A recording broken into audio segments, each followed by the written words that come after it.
What's going on, everybody? It's your man Louie T here with a brand new installment of the Louie T Network podcast. Appreciate y'all for kicking it with the kid today. Number of topics to get to. Um, New salary cap projections are out. We'll talk about the ramifications of that. Also, um, franchise tag window has been opened. That happened on Tuesday, if I'm not mistaken, February 18th.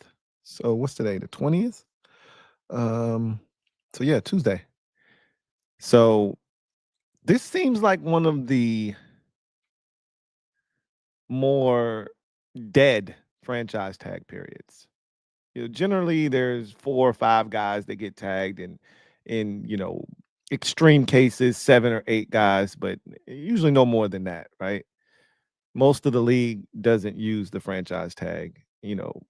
You may get a quarter of the league using it at most, right? 8 teams or so. I can't find more than 4, maybe 5 teams that may use it this year, and of those 5, realistically, maybe 1 or 2 max. So, it's gonna be an interesting franchise tag, um, window, and we'll discuss that today, among other topics. Let's jump into it. You're locked into the Louie T Network podcast that starts now.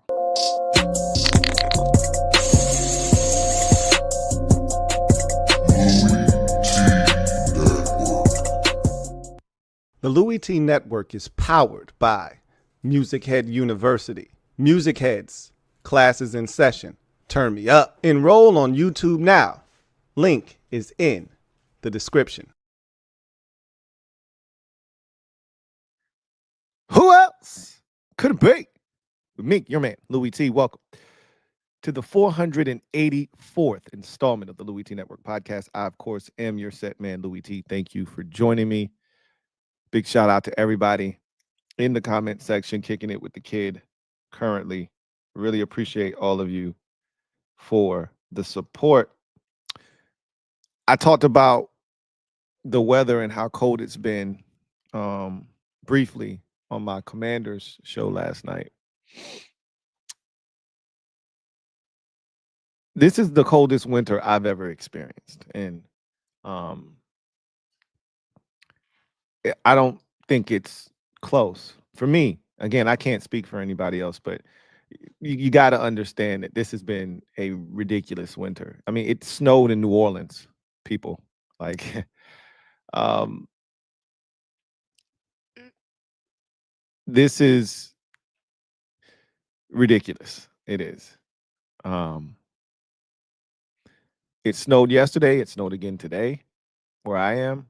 Now, it didn't snow very much, but the fact that now we're just casually, oh, it's snowing, and just going about our business. This isn't Minnesota, okay? This isn't Ohio. This isn't Colorado. This isn't, places where snow is the norm in the wintertime. This is Northern Virginia that I live in. We are not supposed to be getting snow every week. We've had snow 3 times within the last 5 days. We've had snow 5 times within the last 2 weeks. My parents and my family live in the 757. They just got hammered. My dad loves the weather. He thinks he's a meteorologist, right? He's a weather historian. Back in 1982, I remember, like, okay, guy. But he loves talking about the weather, and he, like, loves the snow. Everybody loves the snow when it's fresh. It's when it turns to ice, it turns black, it's off on the side of the road and you can't get rid of it. That's when you're like, okay, this shit can go. When it first is coming down and it's soft and it's white, it's beautiful. You're like, oh, and you can hear it crunch as you walk in it. It's awesome. It's once the temperature is 13 degrees overnight and it becomes ice and you can bust your ass. That's when it's no longer fun. But transitioning, I'm all over the place. Let me get my shit off.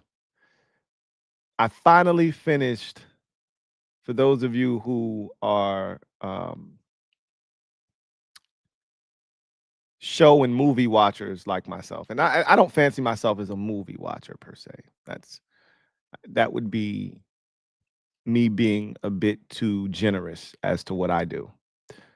I dibble and I dabble, and I'm very selective. Again, I treat my viewing escapades like Halloween candy. I'm very selective on what I decide to watch. But one of the shows that I talked about a while back was Penguin on HBO Max, and I loved the show. But my wife, who was my partner in crime watching it, she quit on me.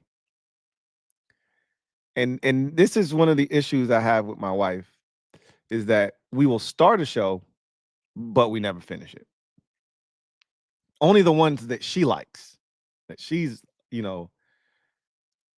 totally wrapped up in, do we finish. Because I usually give her the option, what are we watching? Like, I'm not overly picky when it comes to the things that we watch together. Whatever you're in the mood for, I'm in the mood for, right? So she falls in love with these shows the first 2-3 episodes, and then it gets either boring to her, or she doesn't like the plot, she doesn't like where it's going, it's too predictable, and then she gets bored with it. And then I'm like, hey, let's finish this, and she's like, nah, I don't want to watch that. So I finally got her, but then she gets on my nerves because she doesn't want me to watch it without her, but she doesn't want to watch it ever when I bring it up. So then it gets put on the shelf. We start watching other shows, and then we never come back to it. Well, I wasn't going to let that happen to Penguin. So I boxed her in a corner, and I was like, hey, do you want to finish watching this? Can I finish this on my own?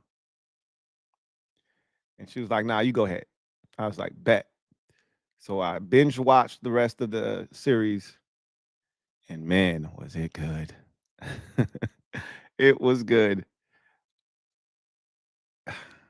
I was so torn at the end of the show. I'm not going to spoil it for those of you who haven't watched. Very torn at the end of the show as to how I felt. Now the question is, do we have a season 2 or not? They've set the stage for a season 2, but as we all know, as fans of shows who were set up for another season that never made it back, there are no guarantees in this thing, right? So we'll see what happens. But they definitely set the stage for a season 2. Will there be a season 2 is the question. Anyway, I digress. Let's get to the proceedings this evening. And we start the show with the gem dropping session. Let me drop this gem on your melon. Open your mind, let your conscience be free. You're now rolling with your man, Louie T-double-E. Let me open you up. Get you thinking a little bit. So the NFL franchise tag window has officially been opened. That happened on Tuesday, February 18th. That window extends all the way to March 4th. NFL teams can place one of 3 tags on players that they do not wish to lose. And I want you to keep in mind something. Because when we think of the franchise tag, it has evolved, or as I like to say, it is de-evolved into a placeholder of sorts for players. The franchise tag was instituted originally to give teams an opportunity to hold on to a player while negotiating a long-term deal, shielding said player away from the rest of the league while trying to negotiate a long-term deal. That was the true essence of the franchise tag. It's why it was created. You don't want to lose one of your star players or a player that you truly value. But if he hits the free agent market, you can't control what happens at that point. So to avoid all of that, you are able to place a franchise tag on a player to allow you to continue to negotiate a long-term deal in hopes that you work one out. What it feels like the franchise tag has evolved into is, hey, let me just get one more year of service from you before I turn you loose to the rest of the league, right? Doesn't feel like teams in it doesn't feel like teams honor the essence of what the franchise tag is supposed to mean. It just looks like, hey, we're comfortable with the number that the franchise tag is for your particular position from one more year of service. So we're just going to do that. We're not really interested in inking a long-term deal with you. But I did want to bring that up because you can place one of three tags on a player, a non-exclusive franchise tag, right? Which means you've placed the tag on a player. It is not exclusive to you in terms of you just being able to be the only team to negotiate a contract with said player, but everyone in the league can on a non-exclusive tag. The catch is if a deal is reached with another team and you have the right of first refusal, you can match that deal if you so choose. If you don't, then the team that signs said player to a contract will have to fork over 2 first-round picks. Nobody ever does that. No one's giving up 2 first-round picks for a player, generally speaking. And if a player's worth that, like say you get to free agency with a franchise quarterback that everybody knows, and this never happens because teams take care of the franchise quarterbacks well in advance of them becoming free agents. The only team that doesn't do that is the Dallas Cowboys. So you'll never see a quarterback like Patrick Mahomes or Josh Allen or Lamar Jackson or Joe Burrow or Jaden Daniels or any of those types of quarterbacks, one of them ones. You'll never see one of those guys get to a position where you have to slap a franchise tag on them because teams generally take care of that before it's even a conversation and a question. But if you were to put a non-exclusive franchise tag on one of those guys, someone would sign them in a heartbeat, and you'd either have to match or a team would be more than willing to give up 2 first-round picks for a quarterback of that stature, depending on what, point of their career they're at, right?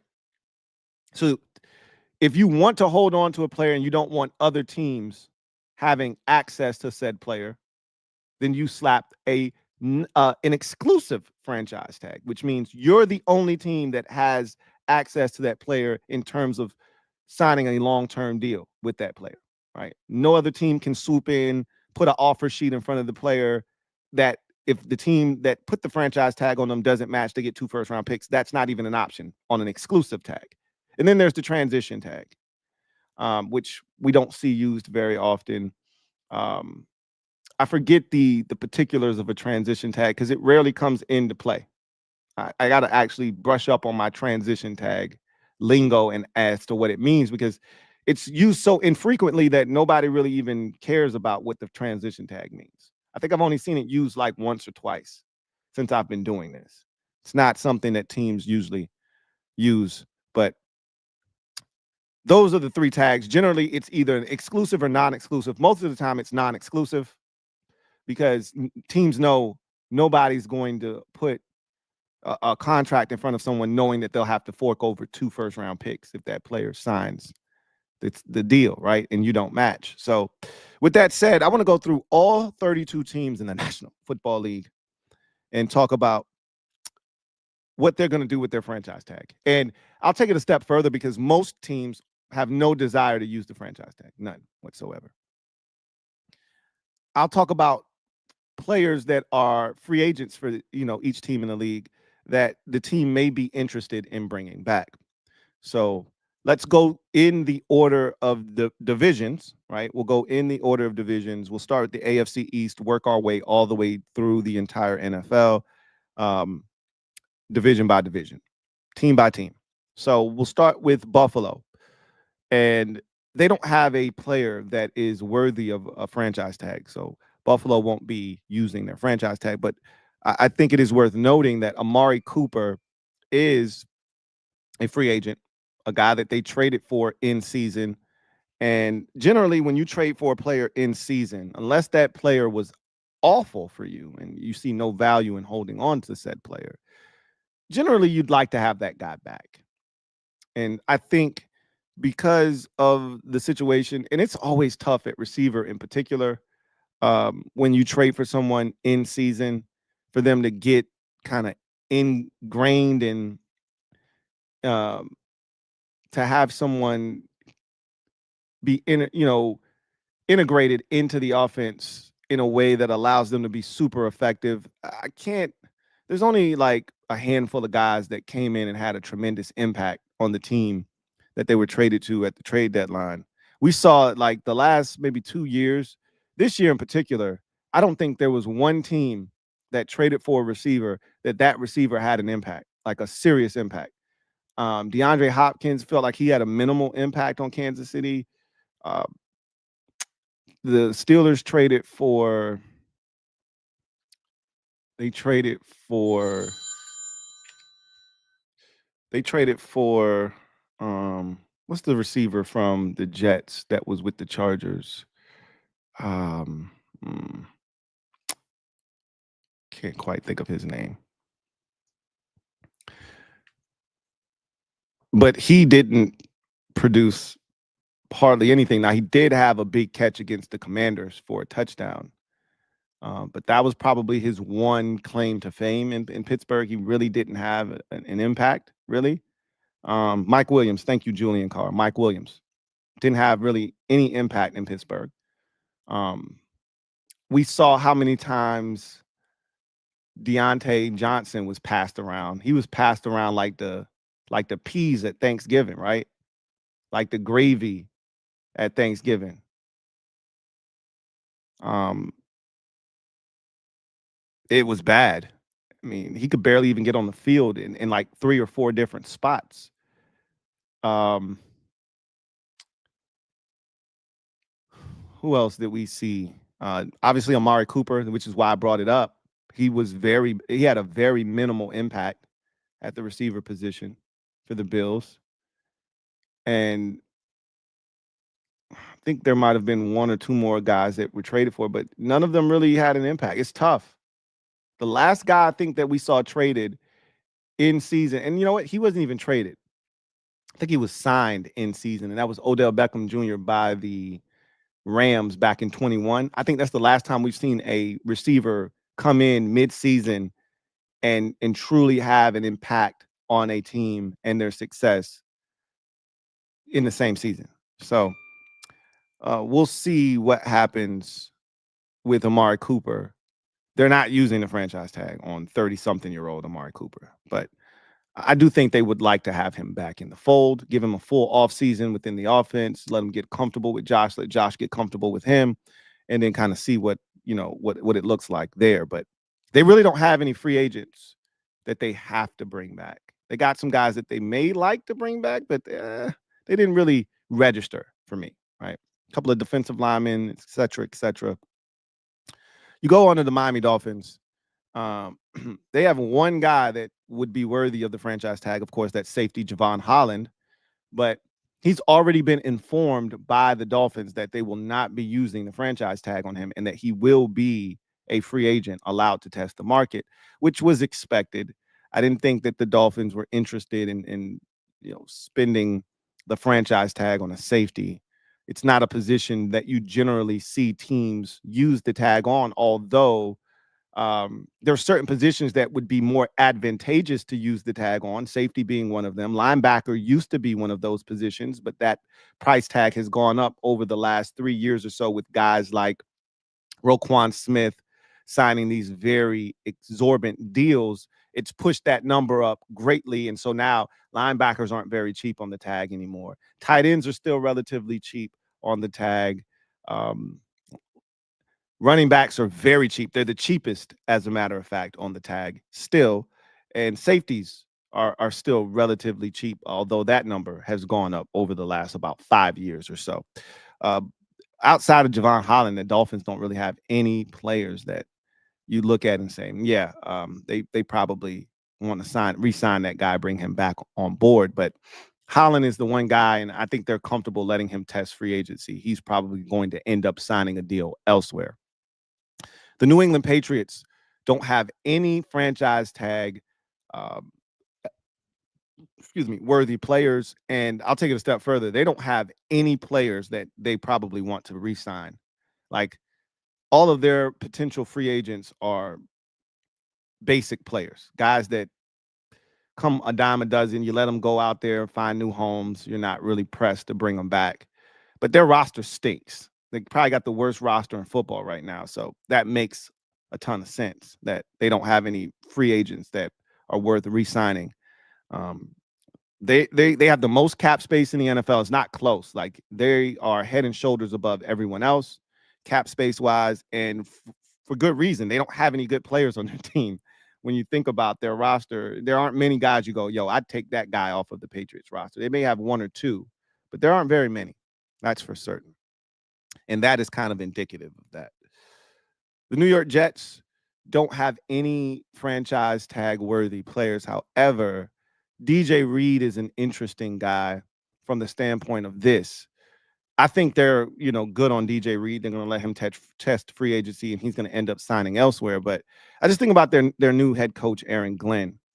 And I think about Devontae Adams is another one, Jefferson Montenegro, good pull, that went to a team and really didn't have a massive impact. Now, they just weren't good, because he did have some good games, but he didn't make a true difference. He wasn't an impactful, player that was traded for. He didn't impact the scoreboard or the wins or loss column, right?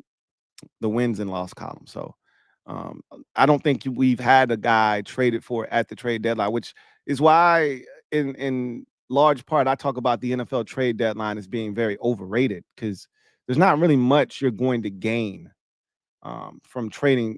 I think you can get like an edge rusher. It's just certain positions that I don't think, because a receiver has to learn the plays. Like, an edge rusher doesn't have to learn the plays. He just has to know, go get the quarterback. Like, you can bring a guy over as an edge rusher or a corner. Like, even a corner, it could be tough because there are things, but I mean, it's still like basic, like cover 2, cover 3, cover 4, man, right? Like, he's not impacted by a ton of the play calling, right? So, generally speaking, like, guys like that can come in. A tackle, like, you could trade for a tackle on Tuesday, he can start on Sunday, right? Like, these are plug and play positions, but receiver is one of those positions where they actually have to learn the plays, know where to line up, got to get in tune with the quarterback, right? In terms of depth and how the quarterback, and the same thing with the quarterback, he's got to get in sync with the receiver. It's just tough. Back to the Jets though, and DJ Reed. Aaron Glenn's their new head coach, and he was an undersized corner that played in the league for many years, was very feisty, very competitive. And DJ Reed is very similar. And so there could be a soft spot there for Aaron Glenn with DJ Reed, coming in, because Reed really wants out of New York because of the dysfunction that has existed since he's been there. But we've seen players want out, then the new regime comes in. If you're a good player, they sit you down, they talk to you, have a conversation about the direction of the program, and then you're like, you know what? I'm in, right? I'm back in. I don't see that taking place here. Like, Aaron Glenn seems like he's going to come in there and he's going to kind of assess, which most new head coaches and new regimes, because this is a regime change. This is a new GM and a new head coach. Generally, when that happens, we're not looking to give anybody a contract. We're not looking, unless it's a star player that we know we have to re-sign. We're not looking to give anybody any extensions. We just kind of want to assess what we have. And I don't think DJ Reed is in the future plans of the Jets, but he's one player that I saw that was a free agent that could make sense to bring back, but I just don't think it's going to happen. Now you go to the AFC North, and you start with the Baltimore Ravens, and they don't have any franchise tag worthy players, but I will tell you that they have 2 offensive linemen that they may want back, may not be interested in bringing back. And I wouldn't be shocked if they decided to use the franchise tag on one of these offensive linemen. I doubt it, right? There once upon a time was uh, a time when you were paid as an offensive lineman based off of your position, your actual title. Like you're a guard, you're going to get paid the top 5 of guards. You're a center, you get paid top 5 of centers. Now it's just top 5 offensive linemen. And that benefits the guard, the center, in a franchise tag situation, which is why a lot of teams don't franchise tag guards and centers anymore. That's part of the reason why the collective bargaining agreement pushed for that, because tackles make so much more money than guards do on average. And so that pushes that number up. So if you take the top 5 of the offensive linemen, it's going to be all tackles. There may be a guard that inserts himself into the conversation, but highly unlikely. It's going to be all tackles, more likely than not. So the guards and the centers benefit from that. So I can't see any teams wanting to franchise tag an interior offensive lineman. It's rare to see that happen. But Ronnie Stanley is a free agent. He's getting up there in age now. I think he's north of 30 years old at this point, or hovering around 30. He may not be north of it, but he's definitely in that neighborhood. He's had some injury concerns over the life of his career, but he was healthy last year for the first time in what seems like forever. And left tackles aren't the easiest to replace. But if there's one team that has had really good success with tackles, it's the Ravens. So we'll see what they decide to do. And then Patrick McCarry is very intriguing to me. If you're a Ravens fan, this guy's been a Swiss Army knife for you. When you've had issues at tackle with Ronnie Stanley in particular, McCarry's kicked out to tackle. He's played guard. He was really good for you at guard this year, actually, like really good. And I think that's a guy they want back. We'll see what they decide to do. I don't think they're going to use the franchise tag on either one of those offensive linemen. But I think of the two, McCarry probably is the guy that they want back the most. But again, you can talk about Ronnie Stanley and all the issues they've had with him staying healthy, but he still is a good left tackle when healthy. And you can't just let those walk away if you don't have a replacement for him right now. I thought they did a really good job with the Washington tackle that they drafted last year, who was able to slide into that right tackle position. But right tackle and left tackle, 2 different animals that you're talking about. So we'll see what they decide to do there. Cincinnati, this is a no-brainer. T. Higgins is their lone franchise taggy player, and it's going to happen. It's going to happen. He's going to be franchise tagged for the 2nd consecutive year. And last year was a little bit different with T. Higgins because I talked about this at the top of the show, where teams aren't even interested in engaging in conversations surrounding a long-term deal. That was the case with T. Higgins last year. The Bengals weren't interested in a long-term deal with T. Higgins. They just wanted him for one more year. Joe got hurt. They wanted to see what it looked like with him healthy, kind of give it this, one last try before they broke up the band. And Joe's not having that shit. And you want to keep your quarterback happy. And Joe's like, no, I want my guys back, and I'm willing to make a sacrifice if I have to make that happen. And when your quarterback speaks, teams tend to listen. And so T. Higgins is not only going to be back on a franchise tag again, this time with the intent to strike a long-term deal. His mama is not happy about another franchise tag. She's like, look, I just let my son go. If y'all not going to pay him, mama, they're going to pay him this year. I promise. He's going to get his money this year. Would he have gotten more on the free agent market? Probably so, which is why mama was like, yo, just hey, let my son go, right? But he's going to get to the bag this year. Long-term bag. I think Cincinnati is going to sign him to a long-term deal. It makes more sense for their cap situation to do so. And they're going to have a lot of money invested in the receiver position. That's for damn sure, because you're going to pay him probably top 7 money at the receiver position, top 10 for sure. And then you're going to turn around and pay Jamar Chase the most money in NFL history for a wide receiver. So that's going to happen. So they're going to have a lot of money invested in the receiver position. That is for certain. But they're really good. They're really good. Cleveland has no franchise taggy worthy players and no players that are free agents that you look at and say they got to have him back. Again, when you have no players that are worthy of bringing back, it's not always indicative of how good or bad your roster is, but in certain instances, you can understand why it is what it is, right? They're starting over, are the Browns, and they kind of feel it's crazy because they feel like they just had a regime change. Do the Browns kind of feels like they're starting over, they're starting anew, but they're not. Same coach, same GM. They just sucked this year. And guys like Myles Garrett won out. They're going to get a new quarterback. Deshaun Watson is done. He's cooked in Cleveland, and they got to bite the bullet there. But they're in a position to draft a quarterback, and they're going to do that at 2. You know, no matter what, they're getting a quarterback here at number 2. So they're in a good position to do that. And just kind of feels new in Cleveland, even though it's not. Because it feels like they're starting over, which is why a guy like Myles Garrett wants no parts of a rebuild. He wants to win, and they're not going out and getting a veteran quarterback that's going to give them a chance to win right away.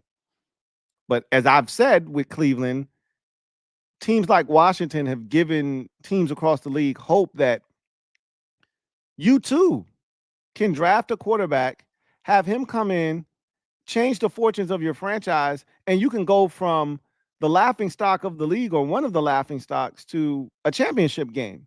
Like, that's rare. And I don't want people to think it's that easy to have that happen, because it's not. Top 5 quarterbacks don't grow on trees.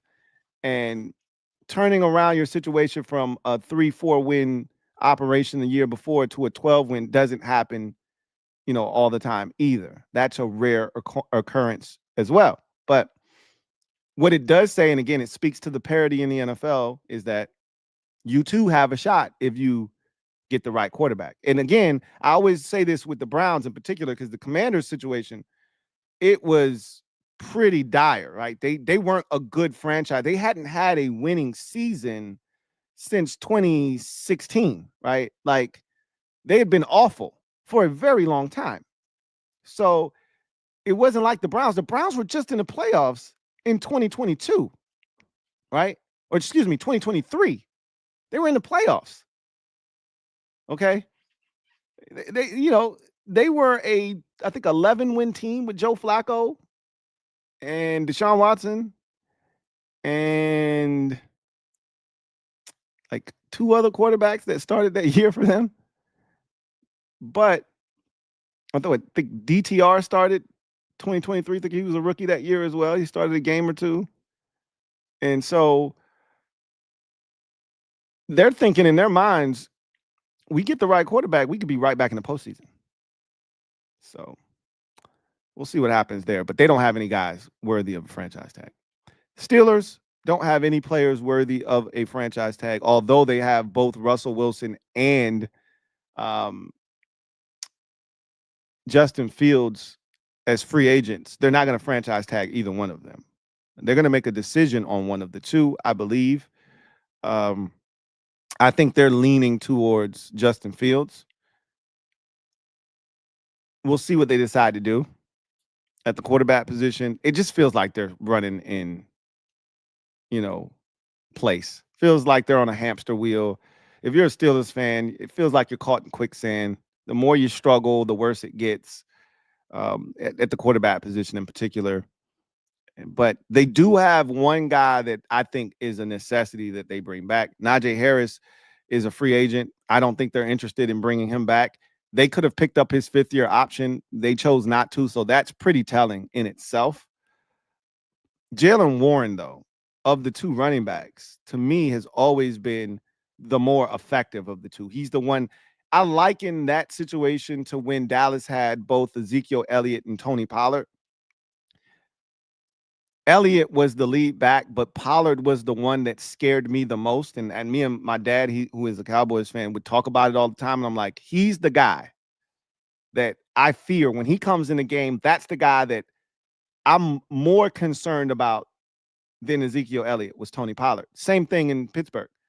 You can run Najee Harris all day. I don't give a shit. He's not going to hurt me. He's not ripping off a 60-yard run, but Jalen Warren can, right? You know, he's the more dynamic of the two. He's a Swiss Army knife for the Steelers. He can catch it out of the backfield. He's a spark plug. I feel like the offense is a lot more dynamic when he's in the backfield. He's a restricted free agent, however, so he's not going anywhere. You know, anybody wants to sign him, they're going to match it, right? But that's a guy they got to bring back. You know, they're going to draft a running back, I believe, this year in the first round because that's who they are. Their identity is tied to the run game. And so they're going to draft a guy that, you know, that they think can be a difference maker, whether that's, you know, Johnson, Hampton. I don't think they'll get a shot at Genty, but they'll draft one of these running backs, right? Maybe they stay in the Midwest with one of these Ohio State running backs, but Warren needs to be back no matter whom the bell cow is. He needs to be a compliment to that guy. So that's one of the guys that I think they have to bring back. Now you go to the Texans. They got no free agents that are worthy of a franchise tag, and they don't even have any guys that I looked at and said, probably need to bring these guys back. They're in a solid spot. That's a good roster already, as we know. They got some work to do with the injury to Tank Dell that was pretty significant. Don't know when he'll be back. And then obviously Stephon Diggs is now a free agent, and I don't think they're going to bring him back. So they got some work to do at receiver. But outside of that, it's a really good roster. Really good roster that's ready to win now. And you just add a few more pieces and see where you are next year. The Indianapolis Colts don't have any desire to use the franchise tag, but they do have a couple of players that I think they need to be considered in terms of bringing them back. Excuse me. I think it's a must that you bring EJ Speed back defensively.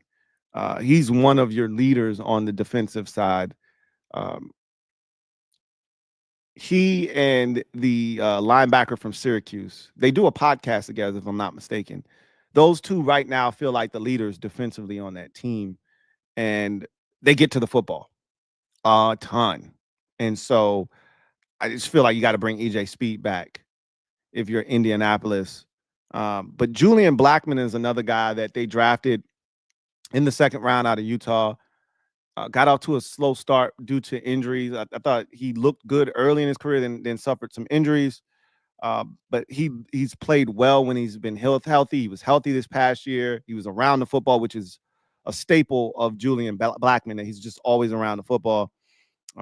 I think that's a guy that they also would love to have back in the fold in Indianapolis. So those are two guys in particular that I look at and say, I wouldn't be shocked if Indy looked to bring those two back in particular because of what they've been on a very underrated Indianapolis Colts defense when healthy. Jacksonville. Who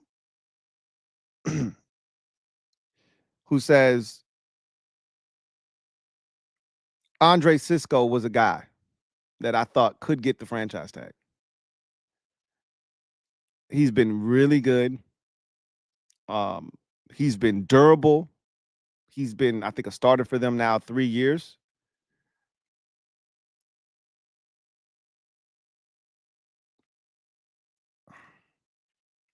I don't think they're going to use the franchise tag on him. And if I'm not mistaken, I think I've read somewhere where they're not going to. He's a really good safety. He's another one of these guys that's just constantly around the football. And he came into the league as a ball hawk. He came into the league out of Syracuse as a guy that could track the football and go get it. And he's done exactly that at the NFL level. And there's a place in the league for guys like Andre Cisco who get their hands on the football. I wouldn't be shocked if Jacksonville tried to get him back in the fold. But again, I've talked about this. Generally speaking, when you are having a regime change, You're not interested in, re-signing guys or extending players that you didn't draft. And now they still don't have a GM as we speak. Right now, the Jaguars are still conducting interviews, and I think they just had a second interview with a guy that they're very interested in. So it feels like that decision is going to be made in the next, week or so. If I were them, they probably want to try to get this done before the combine hits, because again, you need your general manager at the combine scouting, the talent there. So I would assume that this is going to get done here over the next, I'd say 72 hours or so. They want to get this thing knocked out. But I can't see them franchise tagging Andre Cisco, and they probably won't even bring him back. Brandon Sheriff is a guy that is also a free agent. They're not franchise tagging Brandon Sheriff. But I do think they would like to have him back in the fold. And so that's another guy that I think you have to watch if you're the Jaguars in terms of someone you probably want to bring back. The Titans don't have any free agents that are worthy of the franchise tag, but they do have two free agents that they probably are entertaining bringing back. Ryan Stonehouse is one, their punter, who has been really good. Now, he had a down year last season, so that may factor into their decision on him. But, I mean, come on. He's been one of the best punters. He's got one of the biggest legs in the NFL. Again, when you're a team that doesn't score a bunch of points, that will be relying on your defense a ton, you need a big leg kicker, punter. So if I were the Titans, it doesn't cost you a lot to bring back a punter. Probably should just do that, right? Nick Westbrook-Akina is also available as a free agent at the wide receiver position. That's homegrown product for the Titans. Guy that got it out the mud. Has proven to be a, solid vertical threat and a guy that can make some plays for them.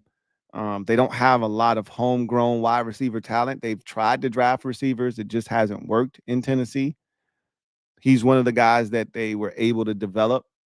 And they don't have a lot of talent at the receiver position, that's for sure. He's one of the few guys that offers you something. It's not great by any stretch of the imagination, but you can do a hell of a lot worse. And again,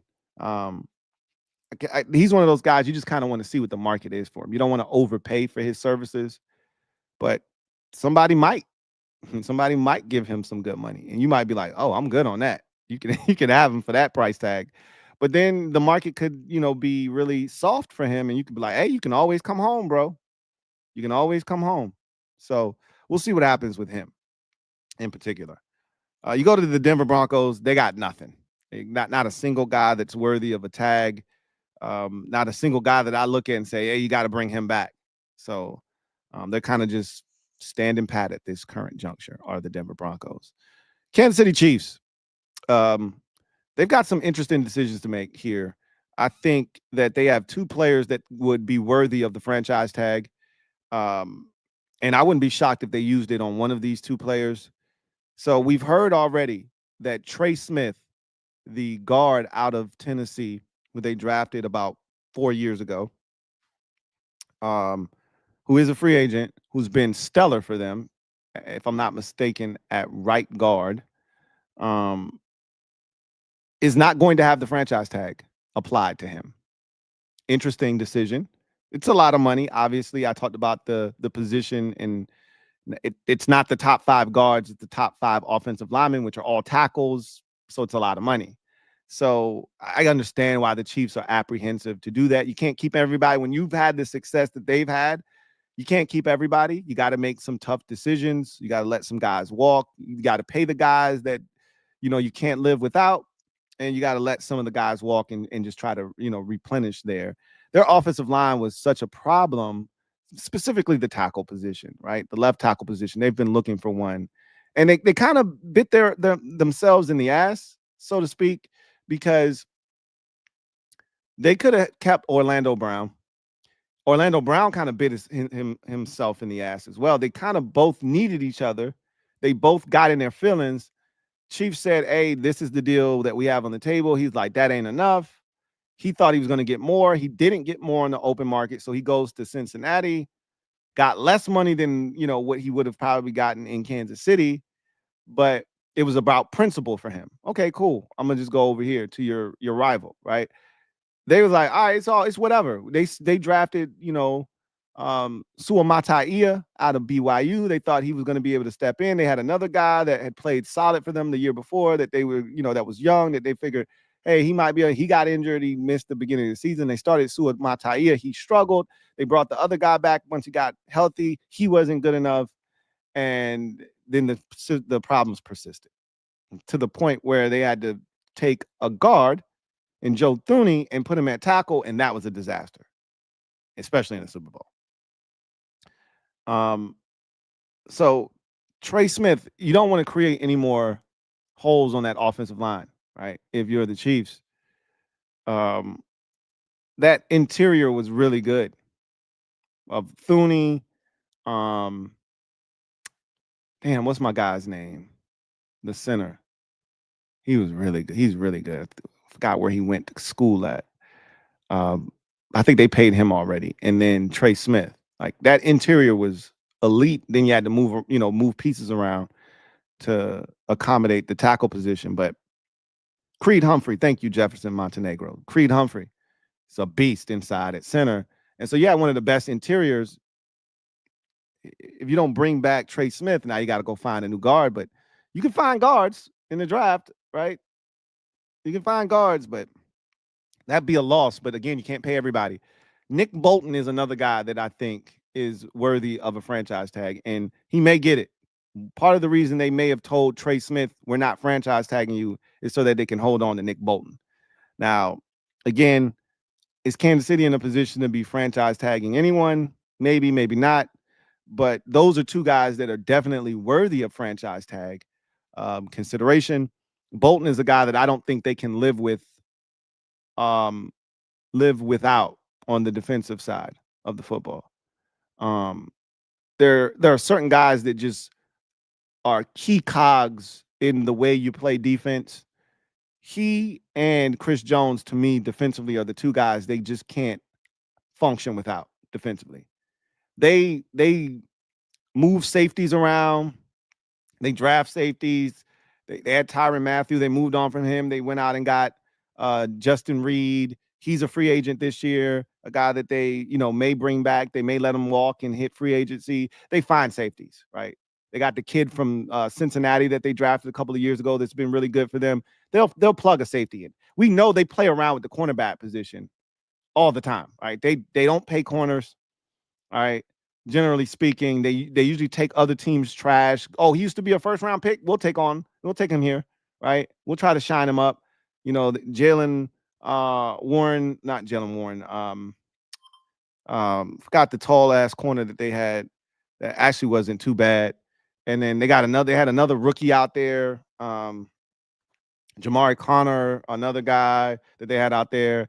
They find corners, right? But the linebacker position is one that in this defense, you got to have ballers. And Drew Tranquil has been really good for them. But the standout of that group is Nick Bolton. Since they drafted him out of Mizzou, he's been exceptional for them. And obviously, Chris Jones is a guy that we've seen they can't function without. So Nick Bolton is a guy that I think they have to have back. They got to figure out a way to keep him. And if you got to choose between the two of Trey Smith and Nick Bolton, you probably choose Bolton over Trey Smith if you're the Chiefs. So we'll see what they decide to do. And as I also mentioned, Justin Reed is another guy who's a free agent that I think they're just going to allow to walk and see what he gets out there. But, again, if you don't have anything out there that you like, we always hear, right? So we'll see. Somebody's going to pay Justin Reed, though, I think. Give him a little something.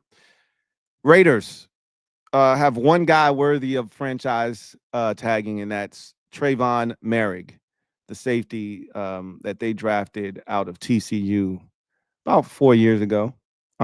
He's been a really solid player. I don't think you franchise tag Trayvon Merrick. I don't think you do that. He's been solid, not great. He's been good, not great. But he is a guy that you could consider doing that with. But as I've mentioned already, new regimes don't come in and franchise tag and extend guys, generally speaking, because again, I didn't draft you. I wasn't a part of the brain trust that decided to bring you to Vegas. So you're not my guy. I'm not tied to you. I'm not obligated to bring you back. I don't care if you're frustrated or other players in the locker room like, man, he did it the right way. He should have gotten paid. Well, I didn't draft him. So I'm not obligated to pay him. So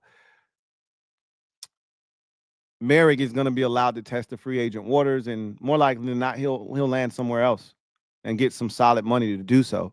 There are other players that I really like in Vegas that I've talked about. I actually talked about it on the Commanders show, my Command Post show last night. Robert Spillane, he could play for me any day, twice on Sundays, Thursdays, and any Monday, right? Robert Spillane is a dog inside. Devon Diablo is a guy that I think you find the right system for his skill set. I think he could be a problem. You put him in the right defense where he's allowed to just attack the line of scrimmage and just fly around with that speed. He is what you're looking for. If you're looking for an undersized linebacker who like is a hybrid safety linebacker that can run, that can hit, play with violent intentions, Devon Diablo fits that description to a T for me. And then Malcolm Kuntz is very interesting. If you're out there looking for a situational pass rusher, he's coming off of injury, so that's the one thing you have to factor in. But that's also going to give you an incredible discount that would not have existed had he not been coming off of missing all of 2024, essentially. But he had 8 sacks in 2023, and he can get to the quarterback. So he's undersized, so he's not a guy that you put in, much like the Jets pass rusher Bryce Huff a season ago. That was a commodity that, you know, the Eagles signed and regretted it later in free agency. Kuntz is very similar in his stature, very similar. And like Huff, I think he can get to the quarterback. You're not going to have to pay him a ton because he's coming off an injury and you don't know. But if he gets back to the form that, and I'm assuming he's healthy, he's missed the entire season. So by the time camp rolls around, he should be ready to rock and roll. He's interesting too. If I'm the Raiders, I'm going to bring him back just off the fact that I know he can get to the quarterback, and it shouldn't cost me a lot to bring him back. So those are guys that I think the Raiders should be interested.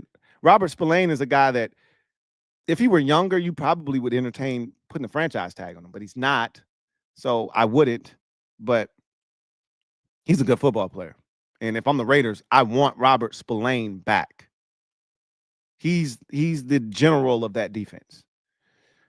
Good things happen when he's on the field. Chargers don't have any players worthy of a franchise tag. However, they do have, I'd say 3 guys that probably warrant a discussion about bringing back. Although none of them are definites. You don't have to do anything with these guys. But both of the JKs, I think, are up for consideration. J.K. Scott, their punter, is a guy that I think you could bring back if you're interested. If you're not, you want to upgrade the punter position, go right ahead. I just talked about Ryan Stonehouse being available. If you don't want J.K. Scott back, go get Ryan Stonehouse, right? J.K. Dobbins, obviously, was their lead back this past season. Dealt with some injuries in his career. That's an understatement. Dealt with some injuries last year with the Chargers, but was really good when he was healthy for them. You know, early in the season when they were stockpiling all of those wins, Dobbins was a huge catalyst for their success. And when he didn't play, you saw the impact on their offense. So this is the reason why everyone expects the Chargers, because again, we know who their head coach is. We know what his MO is. We know what he loves to do. Talking about Jim Harbaugh, of course. Let's run the football. Okay. They're going to run the football. And they have Greg Roman as their offensive coordinator. So they're going to run the football. And also they're going to get the ball to the tight ends, which is why they got to upgrade that position. And I think if you're a Chargers fan, you expect them to draft a tight end and a running back, and probably in the first 2 rounds, right? In 2 positions that are relatively deep in this draft class. Go get you one of each and turn those positions around. But Dobbins is a guy that I could see them bringing back because you need multiple backs. You just think about when Greg Roman was in Baltimore, how many backs they had in Baltimore, right? They're going to run the football. So it behooves you to have multiple backs, but everyone thinks they're going to draft a back in probably in the first round. If not the first, definitely the second. But it wouldn't hurt them to bring back J.K. Dobbins, and it's not going to cost you a lot either to bring him back. And then Christian Fulton, I actually thought played really well for them. You know, there were times where I'm like, man, Fulton is balling. There were times where I'm like, not his best work, but I mean, that's who he is as a player, right? Up and down, but there were more ups than downs for me with Christian Fulton. I actually thought he played well. You know, I wouldn't mind a Christian Fulton on my team as a third corner, like not a starter on the outside, but if there was an injury to one of my starters and he was the first guy off the bench, I'd love it. I'd love it for Christian Fulton, but he probably thinks he is, and I don't necessarily disagree with him that he's a starting corner in this league. So he may get an opportunity to start elsewhere.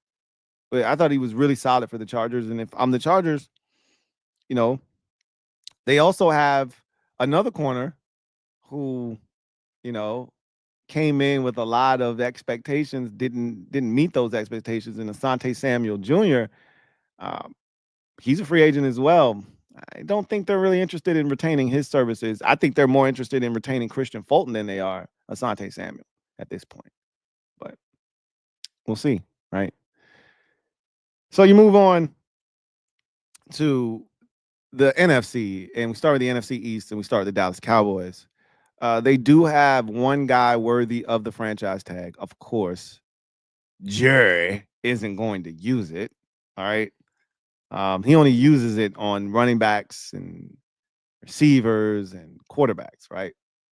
He'll end up probably, because he's a dum-dum, he'll probably end up using it on Michael Parsons too, because Jerry never learns his lesson. He waits till the last minute to, which is what forces Dallas to be in these really bad financial situations, because he's never proactive.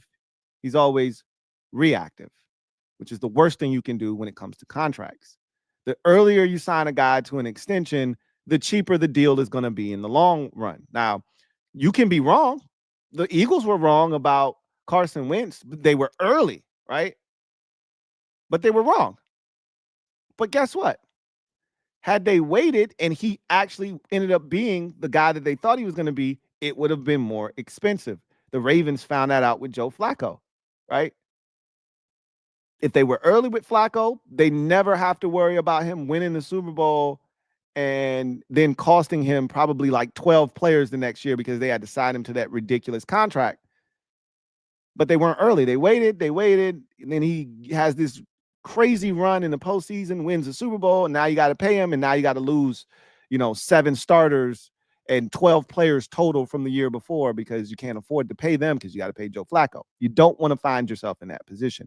That's how the Cowboys ended up paying Dak Prescott $60 million a year. Osa Odigizua, defensive tackle, is worthy of the franchise tag. He's a really good football player. But they're not going to franchise tag him, and they're probably not going to re-sign him. He's probably going to have to get paid elsewhere. We'll see what they decide to do, right?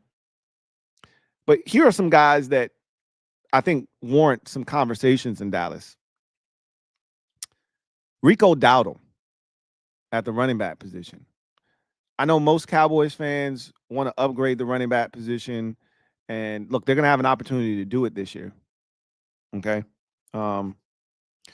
But Rico Dowdle finished the season very impressively. He was one of the most productive running backs the final 7-8 weeks of the season. He went without a 100-yard game for like the first 9-10 weeks. And, obviously the first 4 years of his career because he wasn't getting opportunities. But once he broke the seal on that, he kind of went bonkers and finished with probably like 3 or 4 100-yard games down the stretch. I know he got the Giants on Thanksgiving. I'm not sure. I know he got the Eagles for 100 yards. I'm not sure if he got Washington for 100 yards in their game. I think he might have fell short in that game. But then he went off against the Giants. The next week after that, he went off again. I think it was against Cincinnati, right? He just kept getting better and better every week, it felt like. And so he really started to amass some yards, and he's not going to cost you a whole hell of a lot. So I wouldn't be shocked if they brought him back, because not and that doesn't stop you from drafting a running back either. Just gives you more depth at the position. I don't think anybody's going to break the bank for Rico Dowdle on the free agent market. So, you toss him a couple dollars on a 2-year deal, bring him back, draft you a rookie, and now you got a nice little stable of backs in your backfield if you're Dallas. And then Kevontae Turpin is a free agent, but he's a restricted free agent. He's not going anywhere, right? Dallas isn't losing Kevontae Turpin because he's a restricted free agent. Any deal that he's signed to, they can match, and are going to match it. And, they can even put a tender on him because he's a restricted free agent. They can put a tender on him, meaning if a team signs him to a deal that Dallas doesn't match because they have the right of first refusal, then they're going to get that pick. If they put a first round tender on him, if they put not a first round, they put a second round tender on him, then the team has to fork over a second round pick. Nobody's giving up a second round pick for Kevontae Turpin. So Dallas has ways to make sure that he doesn't go anywhere, and he's not. He's not going anywhere. So those are just a few names that Dallas, has to figure out what they want to do with. The one I can assure you isn't going anywhere is Kevontae Turpin. The other two may not be in Dallas much longer, but Kevontae's not going anywhere. New York Giants don't have any free agents worth tagging. However, Azeez Ojulari is an interesting guy. Now, I don't think he's going to be back in New York, for the record. However, because at one point they were interested in trading him. So anytime a guy's on the block, that means the organization is more than happy to allow him to leave in free agency. They were trying to get something for him instead of just letting him leave for nothing. So he's interesting because when he's healthy, and this is the problem with Azeez Ojulari, he doesn't stay healthy. Okay. There are stretches where he'll go like 4 weeks and he'll have 6 sacks in a 4-week stretch. And you're like, shit, there's a 2-sack game. There's a sack and a half game. There's another sack and a half game. And you're like, holy shit, this guy he's causing havoc. There's a 3-sack game. We've watched him. I think that Bengals game, if I'm not mistaken, on a Sunday night, I think he had like 3 sacks in that game, 2 or 3 sacks against Joe Burrow, right? There are times where he's a problem, but there's also times where he's not in the lineup because he can't stay healthy. He's undersized. He's not ideal for, an every down, edge setting pass rusher. But if you're looking for it, it's similar to Malcolm Kuntz, who I talked about. Similar to him, he's a guy that if you're looking for a situational pass rusher, if you're looking for a guy that can come in and supplement your pass rush, Azeez Ojulari is not a bad option. He's not a bad. I could see him, a guy like Azeez Ojulari, I could see him ending up somewhere like Arizona, team that doesn't like to spend a lot of money. He's not going to cost a lot of money, but they need a Dennis Gardeck replacement. So here's Azeez Ojulari for you, right? So he's a guy that's a little interesting. You get to the world champion Philadelphia Eagles. They've got quite a few guys on this list. But this is what happens when you do a great job of drafting, signing in free agency, trading, et cetera, this is what it looks like. This is what it's supposed to look like. So Zach Bond is the first guy that comes to mind if you're thinking about a franchise tag being utilized. He's the only guy, if you ask me, that would even warrant conversations around that. Now, I don't think the Eagles have any intentions of franchise tagging anyone, for the record. But unlike the last time they were in this situation with a couple of linebackers, we talked about this at the time when it happened. We were floored that they didn't bring back TJ Edwards, who had this massive year with them. He took to free agency, ended up bolting and leaving for Chicago. And they also had Kaiser White, who played exceptional for them in that 2022 season along with TJ Edwards, and he left for Arizona. So It was a mistake. The defense kind of crumbled the next year. And I'm not saying that those two guys not being there was the reason they crumbled, but it was a part of it, right? Bond was huge this year. 1-year deal, plays out of his gourd. You're not sure if that was just, he was playing for the bag and, you know, this is not who he really is. Because we've seen guys ball out in a contract year like this before and then kind of turn back into a pumpkin. I don't think that's going to happen with Zach Bond. I don't think they do as well, which is why I think they're not going to make the same mistake twice. He's an all-pro player, right? He's not going anywhere. They're going to resign him. Now, there's a host of other guys that they have to make decisions on. Josh Sweat, Mekhi Becton, Kenneth Gainwell, and Milton Williams, the defensive tackle. So let's just knock these down one by one. Josh Sweat, gone. Somebody's going to overpay for Josh Sweat. The Eagles won't be the team to do that. As a matter of fact, remember, they were trying to trade him before the season started. They had told anybody that would listen, they were shopping all of their edge rushers. It felt like all the veteran ones, at least. They traded one to the Texans. I don't know why I'm blanking on his name, but he actually played well for them this year, by the way. But they traded one to the Texans, and they tried to trade another one. I think they traded him to the Texans. They might have just cut him, and he signed with the Texans. But felt like they might have just cut him. But and then they said, "Hey, you can go out and find a trade if you want, Josh." Then he couldn't find a home. No one was interested, so he just came back, and he's gone. Somebody's going to pay Josh Sweat 17, 18, 19, 20 mil a year, and the Eagles aren't doing that, right? Mekhi Becton was another graduate of what the hell is their offensive line coach name? Stoutland, Jeff Stoutland. Stoutland U, another graduate of Stoutland U, who everyone said you're a deadbeat. You'll never graduate. You'll never make anything of yourself. Stoutland U takes him in, cleans him up, and he graduates with honors, right?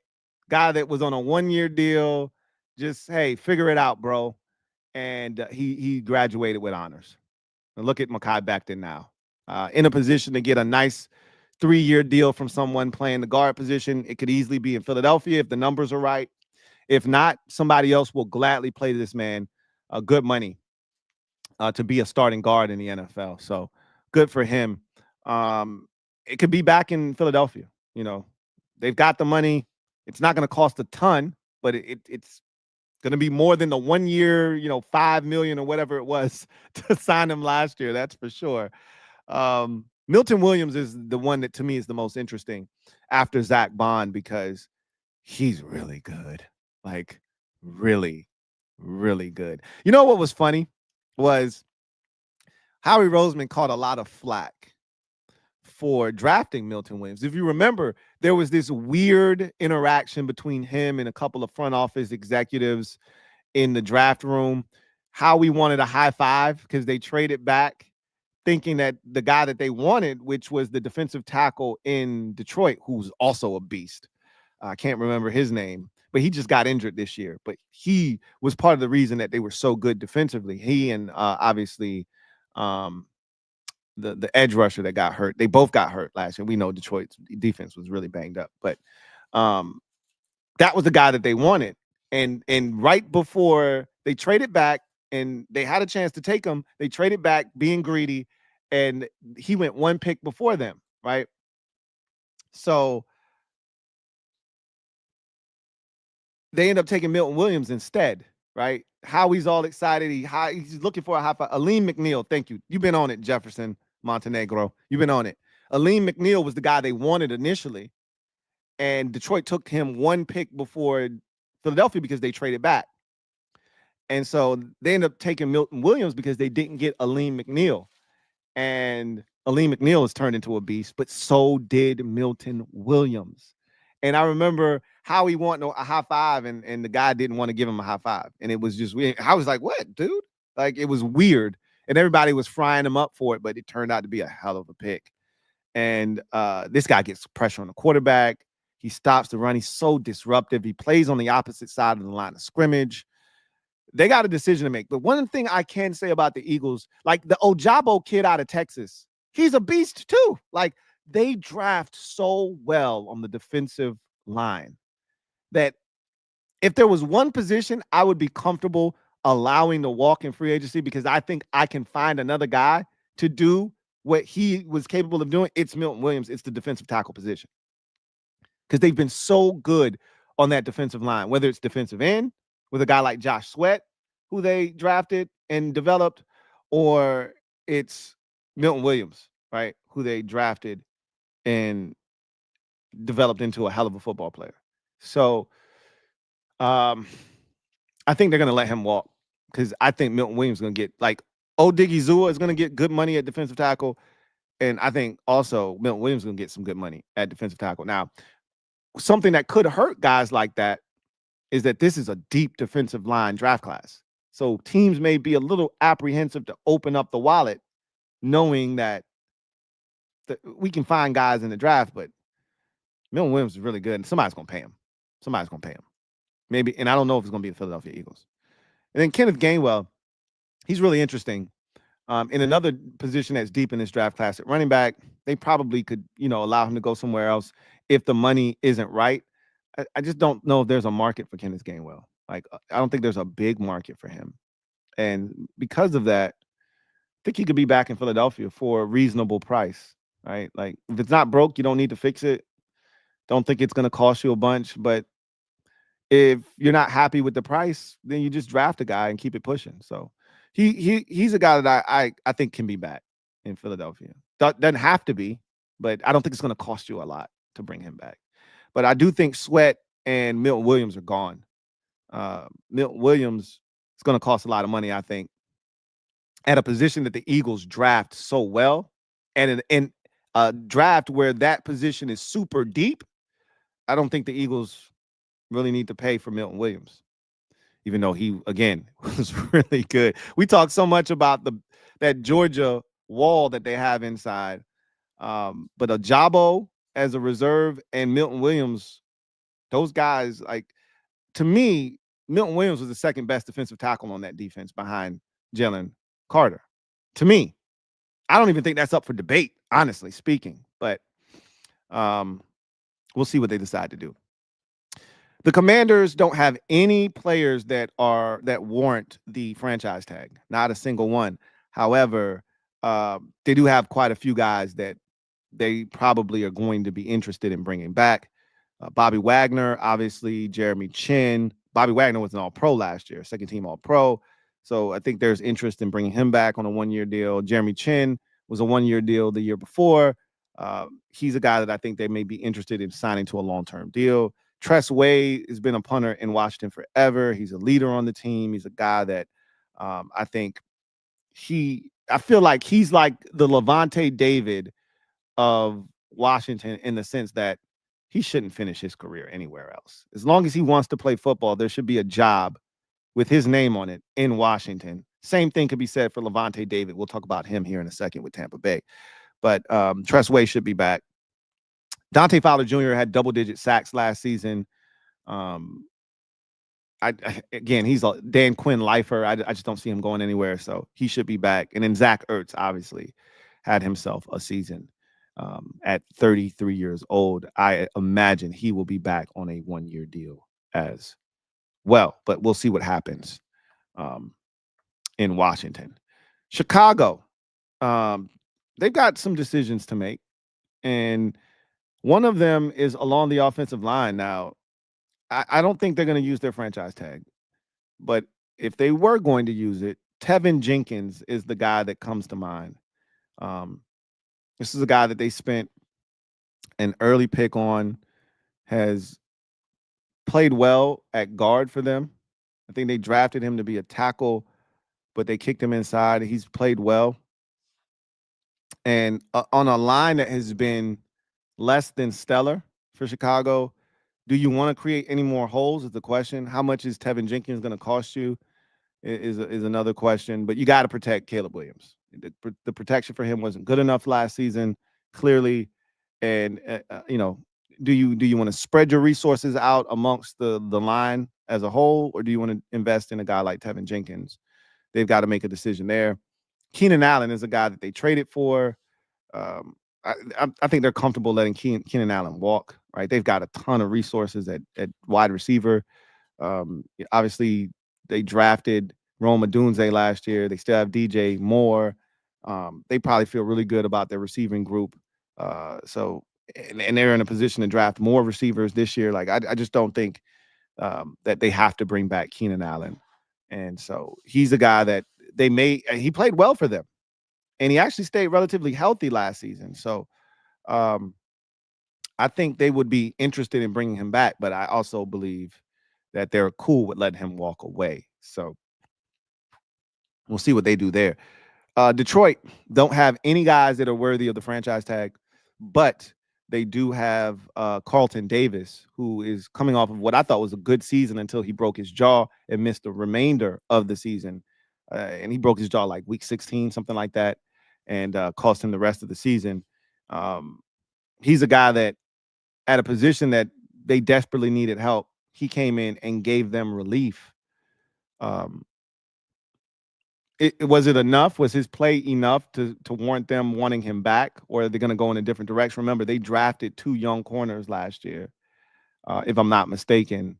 I'm not the biggest fan of the Alabama corner that they drafted last year, but it is what it is.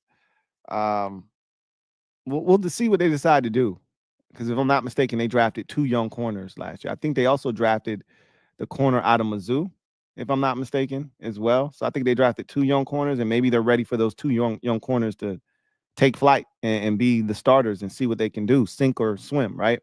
We'll see. But Carlton Davis is a guy that I thought played well for them as a veteran amongst a ton of young guys at the cornerback position. Green Bay don't have any franchise tag relevant players, but here's one guy that I think if you're the Packers, you have to consider the franchise tag for, and that's Josh Myers. Young, 26 years old, if I'm not mistaken, been a starter at center for you for the last 3 years, extremely durable, doesn't miss games, has been really good. I think sometimes we underrate the value of the center position. I'd argue after tackle, center is the next most important position. It's the brains of the operation, gets everybody lined up, sets protections. There needs to be a rapport with you and the quarterback. He's been there for the entire duration of Jordan Love's entire starting career.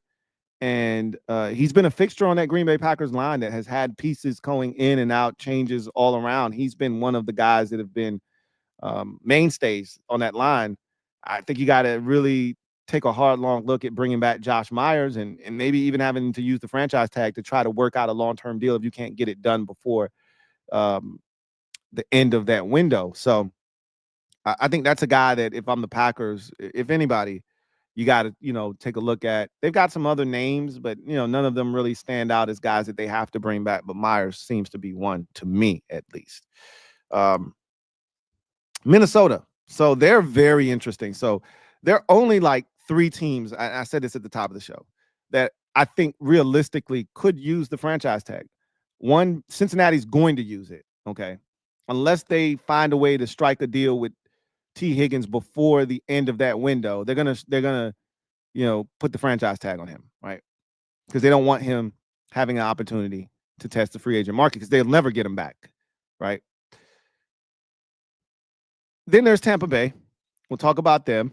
And then there's Minnesota. Minnesota is interesting because they did something that you don't see happen very often, but 2 teams did it this offseason. And that's push back the expiration date of a contract. And I didn't even know you could do this. This is new to me, right? You learn something new every day. So apparently, contracts usually expire, at a certain time after the season, usually right after the season. After the last game is played, a player's contract expires if that's the last year of his deal. But apparently you can push out the expiration date to the start of the new league year, the day before the league year kicks off. So the Vikings have done that with Byron Murphy, and the Bucks have done that with Chris Godwin in an effort to try and work out a long-term deal. Now, that's cool, right? But the window for the franchise tag closes on March 4th. So if you, in my mind, you're figuring we're going to get a deal done. That's why we wanted to push their expiration of their contracts out until the 12th of March, because we're going to get something done before the start of the new league year. But if you can't, you have the opportunity to use the franchise tag as a safe fail, right? As a fail safe, excuse me, as a safety net. So Byron Murphy is a guy that he was a ball magnet last year. I think he had like 6 picks, really good football player for them. And with the way that they play defense, it is imperative that you have corners. It is imperative that you have corners. So I think they value what he brings to the table, and they desperately want him back. And then there's Sam Darnold. And I'm like, there's no way they're using the franchise tag on Sam Darnold. He can kick rocks. His finish and I said this in the moment, his finish to the season cost him money. I said that. I meant that. I feel that, right? His finish to the season cost him money. So to me, there was a time where they, in their minds, when they were going into that Detroit game, week 18, division and number 1 seed on the line, if Sam Darnold goes out and plays the way he had played in some big games earlier in the season, and they win that game and they get the number 1 seed and they got home field throughout, I think this is a real conversation we're having right now. Instead, he wet the bed, then looked even worse in the game the following week against the Rams, and you go, okay, yeah, he's cooked in Minnesota. He still is who we thought he was. They're not using a franchise tag on Sam Darnold. It's JJ McCarthy time in Minnesota. But Byron Murphy, to me, is a legit option for the franchise tag in Minnesota. They want a long-term deal with him. They extended his expiration date of the contract, I think, in hopes of not having to use the franchise tag on him. We'll see what happens. Stay tuned in that situation. Now, there are other guys that I think warrant a discussion, not for the franchise tag, but just bringing them back. Like, they traded for Cam Robinson, obviously because they had an injury to their star left tackle. But Robinson was solid for them. I don't feel like, unless you have concerns about when your left tackle will be ready, I don't think there's any reason to bring Cam Robinson back. That was strictly for the season, to finish out the season, because he's gonna command good money on the market. Is Cam Robinson?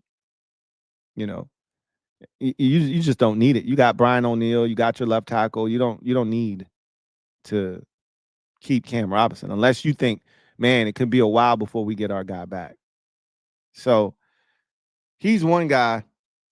Cameron Bynum is the guy that I'm like, okay, that's the guy you got to bring back at the safety position. Don't think it's going to cost you a ton, but another guy that finds the football, makes plays. He had a breakout season before this year. But this year he really thrived. And I think that's a guy that, with the way you play defense, once again, that can find the football, can make plays on it, I think that's a guy that you got to really consider bringing back. And then Aaron Jones, I think you can move on from him. He's getting up there, in running back years. He's getting old. And I think he did some good things for you last year. And if you brought him back, cool. It shouldn't stop you from bringing in another running back, right? And I think, to me, Aaron Jones is best utilized as an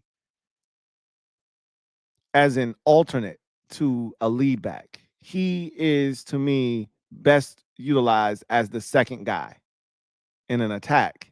He was the primary back in Minnesota, and he flourished at times in that role. But if you want to maximize him, and at this point of his career, I think he's at the Austin Eckler point of his career now where you have to utilize him as a complementary back, as the change of pace. And he's really good in that role because he can catch it out of the backfield. He can still be dynamic as a runner. He offers you a lot, and I think he can help a team without question. And again, why not Minnesota? Right? That doesn't stop you from drafting a back. Doesn't stop you from drafting a back, and you can still have Aaron Jones, and that could be a deadly one too. But those are just a few names that I feel like they might have discussions about. Atlanta has no franchise tag worthy players, and they don't have any guys that they need to bring back. If you wanted to bring up one guy in particular, they did sign the former Denver Broncos safety, Justin. Why am I blanking on his last name? Justin, I can't remember his last name. It'll come to me as I keep talking about him. And he actually didn't have a bad year. You know, he was, again, durable as he normally is. He took the ball away a few times. He's still playing. Justin Simmons, that's his name, Simmons. He actually still playing at a relatively high level. So if you're Atlanta, you might have liked what you saw with him paired up with Jesse Bates III, and you may want to run it back one more time. But outside of that, I don't think there are any guys that, warrant you having a discussion about. So that's really all that the Falcons have at this current juncture. The Panthers don't have any franchise taggy worthy guys, but I talked about this guy on the command post last night. Michael Jackson is, I think, one of the most underrated free agents available this year on the free agent market. I watched his game blossom this past year. Super impressed with what I saw from him. He's big, he's fast, he's physical. I think he's only going to get better and again, he's 27, I believe, but he's a young 27 because there's not a lot of mileage off those tires. I think he's going to age well, progress well. I like him a lot. I think his best football, like most guys, this is the contract where you're going to get their best football from them. Sometimes you get the best football from them when they're 23, 24, 25, and then you give them that contract when they're 27, and their best football may have already come. This guy, you're getting the best football of his career because he really doesn't have much of a track record other than last season really getting an opportunity to play. And I saw this guy blossom, and I think he's going to be a really good player. And if you're Carolina, you'd be stupid not to bring him back. There were weeks where he and J.C. Horn put the clamps down on opposition receivers and made it tough because the Panthers don't have a lot. I've said this already. And I think they're going to go after, my Commanders are going to go after Mooney Ward. But if that price gets too high or they're not interested in him, whatever the case may be, this is the guy I'd go after, Michael Jackson right here. This is the guy I would go after. He's the one guy I think they have to have a conversation about.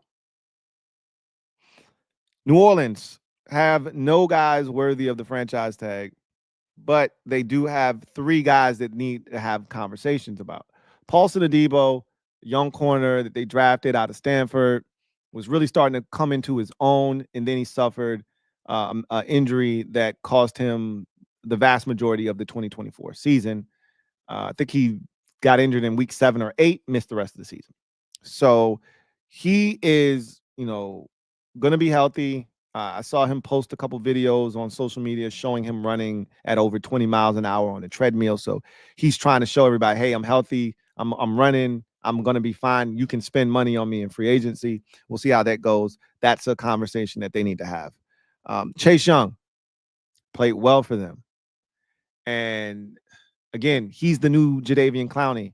Somebody's going to pay Chase Young, $12 million on a 1-year deal, $14 million on a 2-year, $28 million, contract, whatever. do you want to be the team to do that if you're New Orleans? He played well for you. So that's what you got to ask yourself. And then Juwan Johnson, you know, really athletically gifted tight end who's seen his numbers increase every single year that he's gotten an opportunity to start in New Orleans. Each of the last 3 years, his numbers have increased: catches, yards, etc., um, snaps. I like him a lot. I'd take him on my team, you know, as a guy that can separate, make plays as a pass catcher at the tight end position in this league. If I'm New Orleans, that's homegrown product. Not going to cost you a lot to keep in the fold. Why not bring him back? But again, we'll see what they decide to do. Those are all names that I think conversations have to be had about in New Orleans. And then Tampa Bay, they are the final team that I think, well, I shouldn't say, they feel like of the 5 teams that I mentioned, I said 3 of them realistically, could use the franchise tag. They feel like the final of the 3 between Minnesota, Tampa Bay, and Cincinnati. I've already talked about Minnesota and their situation. Tampa Bay has a very similar situation. They extended the expiration date of the contract of one Chris Godwin. So his contract now expires on March the 12th, which gives them a bigger window to try to negotiate a long-term deal with him. Remember, he's got a unique situation. He's coming off of a torn ACL, I believe. So either Achilles or an ACL. Can't remember which one, but again, it's a major injury to his lower extremity. And so you kind of want to be careful with that. But they know who Chris Godwin is, and they know what he's about. They know his game. He doesn't feel like a guy that's going anywhere. They value Chris Godwin. They love what he brings to the table. He feels like a buck. So if they can't get something done before the franchise tag window and they're not close, deadline spur action, as I've always said. So even if you don't use the franchise tag, March 4th comes and goes, and the Bucks don't use the franchise tag. Same with the Vikings. March 4th comes and goes. They don't use the franchise tag on Byron Murphy. Because you extended it out, that's the reason you extended out the contract to the 12th. You're going to find a way to get it done by March 12th. Even if it doesn't get done until March the 12th, you're going to get it done. So I just feel like Chris Godwin is going to remain a buck, whether it's via the franchise tag or because they got a long-term deal hammered out with him. Probably would be in their best interest to just take a look-see, right? Put the franchise tag on him. That's going to cost you a lot of money, obviously, and see what he does in this 1 year, and then you can revisit a contract extension with him after you know he's healthy. But again, his game was never predicated on speed. It's toughness. It's the ability to, win in the slot, get open, catching traffic, that sort of thing. You don't need speed for that. So they probably feel good about who he is. And they're probably just going to sign him to a long-term deal. And then Levante David is the other guy where you go, come on, bro. It's Levante David. He's a buck for life. What are we talking about? He shouldn't finish his career. It feels a lot like Bobby Wagner. Like Bobby Wagner probably should have started and finished his career in Seattle. Obviously didn't play out that way. He did go back, and I thought he was going to finish his career then in Seattle, and it didn't work out there either. Levante David, though, he feels like a buck for life. Make it happen. He's still playing at a relatively high level, so we'll see what they decide to do with him. Arizona, they don't have any guys that are worthy of the franchise tag, but I do think Kaiser White, who I mentioned as a guy that the Eagles let walk away after the 2022 season, he's instrumental to their success defensively, I feel like, at this point. He's playing at a very high level. He's still relatively young, and he is a guy that's not going to cost you a ton. We know the Cardinals historically don't like to spend a lot of money. So I think he's still right up their alley. Jonathan Gannon obviously was comfortable with him. When he left Philadelphia, he brought Kaiser White with him for a reason, and he's flourished in Arizona. Just feels like a guy that you just need to bring back, honestly speaking. So the Rams, they got one guy that I think is worthy of the franchise tag, and that's Alaric Jackson, their left tackle. They drafted out of Iowa. he's developed over time and really flourished. And I think he's going to be a hot commodity if they don't. I don't see the Rams letting him walk. It just doesn't make any sense. But stranger things have happened. There are conversations surrounding Matthew Stafford and whether they're going to trade him. And so I wouldn't take anything off the table with the Los Angeles Rams, including Alaric Jackson receiving the franchise tag. But I could also see them saying, no, he can go out there and test free agency, see what happens. We'll find another guy because they've been really good at finding guys in the draft when they have draft picks. We'll see what happens with the Rams. San Francisco, I think they've got one guy worthy of the franchise tag, but again, I don't expect them to use it. But Dre Greenlaw, I know he's coming off of injuries each of the last 2 seasons. Really, the injury that he sustained in the Super Bowl back in 2023 lingered over, obviously, for obvious reasons, because it happened so late in the season. Into 2024, he missed a good portion of the season rehabbing that, getting back to himself. But even when he came back, it felt like it's like ill effects from that or whatever. But you could see the difference he made in the defense. They're a different defense when he's on the field. I don't think anybody can argue that.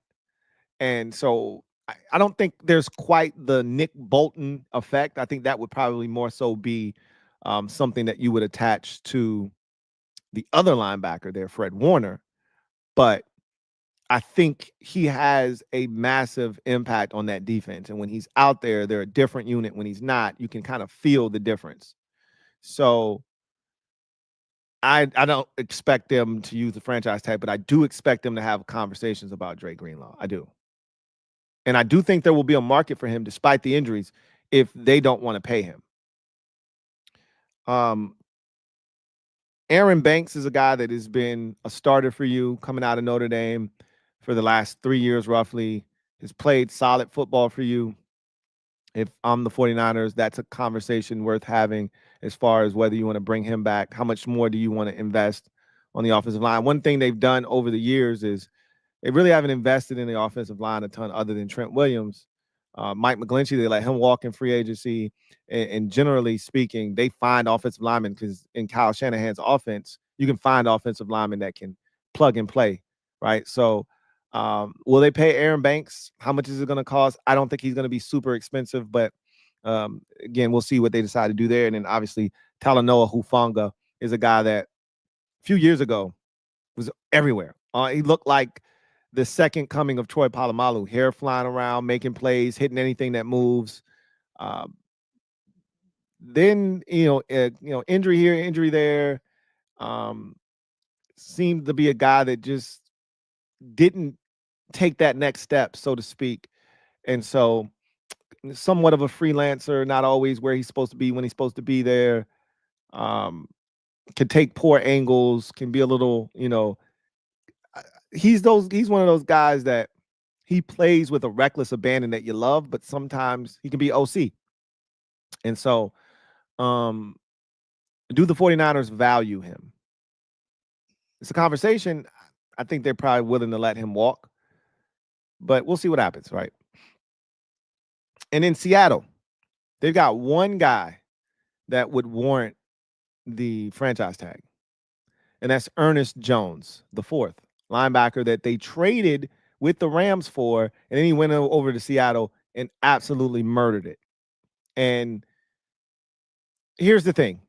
They're not going to use the franchise tag on him because John Schneider in his career as a general manager has only used the franchise tag twice. Once was on a kicker. I was going to say Stephen Hoshka, but I think it was Olindo Mare. Olindo Mare, as I used to call him. And that's a kicker. I mean, that's pennies on the dollar, right? And then I think they used it again on Frank Clark, if I'm not mistaken, and then traded him to the Chiefs. So there was never any intent to pay him. It was just to get something for him, which, boy, did they ever. I think they got a first and a second for him, if I'm not mistaken. But they're not franchise tagging Ernest Jones, but he was really good, and he's young. And like that's one of those dudes because obviously Mike McDonald, in order for his defense to work, you need that centerpiece. He had Roquan Smith in Baltimore, and that's why they traded for Ernest Jones because they needed that guy, and they got him, and he delivered. So when you trade for a player, you don't want to lose that guy. I don't see Seattle letting him leave, but I also don't anticipate them using the franchise tag on him. But I do think they want him back, and I expect them to be aggressive in trying to make sure that he stays in Seattle. But I don't anticipate them using the franchise tag on him. So there you have it. All 32 teams, what they're going to do with the franchise tag, and some guys that they may be interested in bringing back on their own rosters. So now we transition to social media maneuvers. I'm a midday marauder. Y'all know what it is. If you're out there and you want your comment read on the air, use the hashtag LouieTLive to have your comment read on the air. If it is pertinent, we will get to it if time permits. I cannot guarantee you that time will permit, but we will get to the comment if time permits. So use that hashtag. But if you want to ensure that your comment is read, super chats are the best way to get that done. So let's get to the comment section and see what you guys have to say. We start with my guy, AJ Meehan, who has been a member of the MOBB for 31 months.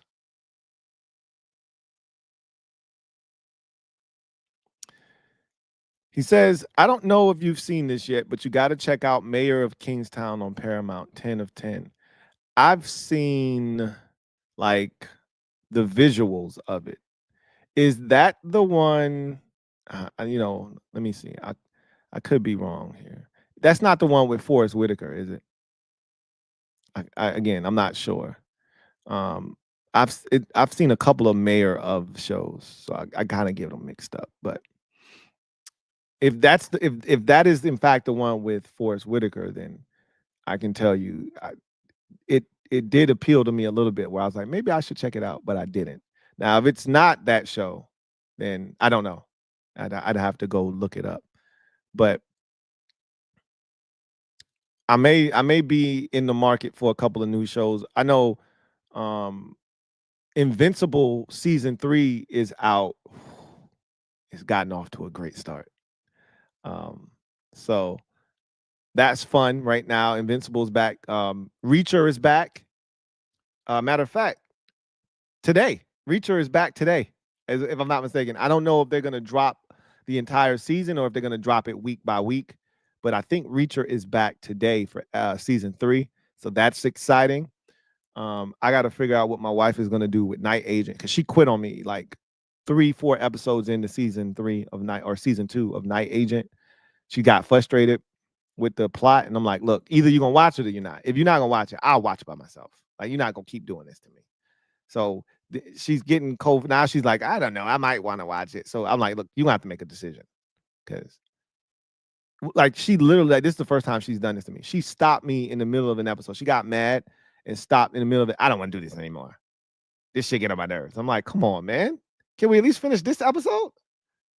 So a lot of stuff is coming back. A lot of things are coming on. We just finished Harlem, which was the final season of Harlem. I think it was season 3. Was the final season, which was really good. And I'm trying to think of anything else that we're watching that may be just coming back on. Can't think of anything else right now, but a lot of shows are starting to come back on. So we're in a good time for TV programming, I'll say. But Mayor of Kingstown, I'll put that on the list of things that I need to check out. Black Al B, thank you for the super chat. Greatly appreciate you, my guy, Black Al B. Right. What it do, Lou? What's going on, Black Al B? Just wanted to show some love to you and all the family. And I'm still going through withdrawals seeing the effing Eagles win the bowl, LOL. Cheers to the offseason. Keep grinding, my G. You and me both, bro. Um, it was early on in the process. I was miserable, bro. Like, not after it was really when we lost to them. Like, them winning the Super Bowl, I expected it. So that didn't really hit me. Like, I told anybody that would listen, I think they're gonna win the Super Bowl. I can feel it. So I predicted it. So them winning it didn't move me any, because it was losing to them and them getting to the Super Bowl. That finality of our season is what hit me like pretty rough.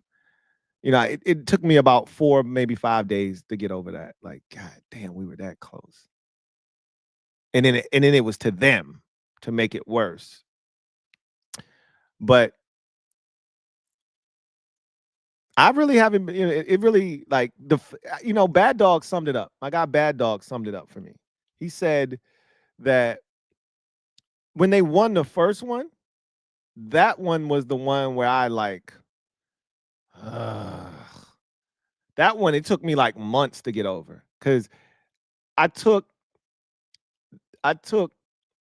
pride in saying, when we have Super Bowl meetings, you're not invited. You don't get to come, right? I took pride in them because, you needed a reason, you needed a way to be able to keep Eagles fans in check, because they're maniacs. They're unhinged. So that was the way to be able to keep them in line. Shut up and sit down, right? That was the equivalent of, I'm going to call your mama or I'm going to call your daddy, with a kid that acts up at school but know damn well that if they call mom or dad, it's an ass whooping waiting for them at home. That was the equivalent of how we kept Eagles fans in check. Couldn't do it after that one. This second one is just like, oh, whatever. All right, you won. You got it. And I think I take solace in knowing, hey, I got one of them ones. We gonna get one soon. If there was no hope in sight for me, it probably would have hit me hard. Like, damn, they gonna catch us and they might pass us. I feel like we gonna add some shit to the trophy case here shortly. So I get it though. I appreciate you as always, Black Al B, man. Always good to hear from you.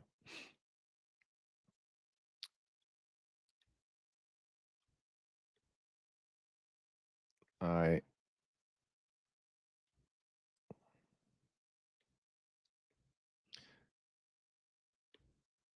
Jefferson Montenegro writes, yo, what up? What's up, man? Says, have you seen what they've been talking about? Marshawn Lattimore being a potential cut. I think people are overreacting. He's going to be better. I haven't seen that, but I mean, do you really think that Adam Peters traded what he traded for Marshawn Lattimore to then cut him? Like that kind of stuff, I don't even entertain. It's not even worth my time. I don't waste the oxygen on that kind of stuff. Because we heard him talk in the exit presser to end the season. He said we look forward to him having a full off season. Like that, does that sound like a guy that's about to get cut? Nah. I mean, that's not. Is that, again, remember what time of the year we're in now. I tell y'all this all the time. I feel like I don't need to say it as much, so I don't.